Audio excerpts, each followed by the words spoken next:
Кыргыз абабыздын орду Кыргызстанда тарыхыбызда келечекте бап башка. Ошондуктан мен ойлоп турам, Чыңгыз абабыз акыркы романын атын тоолор ураганда деп бекеринен койгон эмес. Анткени тоо ураганда ал тоонун ордун бир дагы тоо басып келип камтып калбайт. Тоо ураганда орду бош бойдон калат. Мына акыркы 20 жылдын ичинде алдыңарда 4-чү президент турат. Бирок 50 жыл өттү. Экинчи Айтматов жок. 100 жыл өтөбү, 1000 жыл өтөбү, экинчи Айтматов болобу, аны Кудай өзү билет.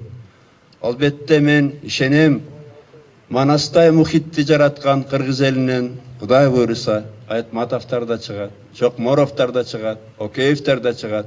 Бирок бүгүн күндө ушундай арабыздан тырнактай элден ушундай улуу инсан, ушундай улуу жазуучу чыкканын жакшылап түшүнсөк, бааласак. Айтматовго коюлуп жаткан күмбөз бул бүкүл элдин оган деген махабаты.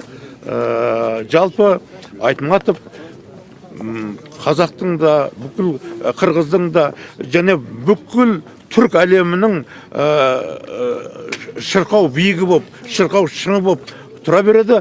Бүт әлемде оған тең келетін жазушы жоқ.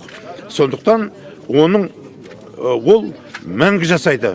Мәңгі қырғыз халқының, қазақ халқының сыймығы, және ол біздің екінші манасымыз боп салтанат құра береді.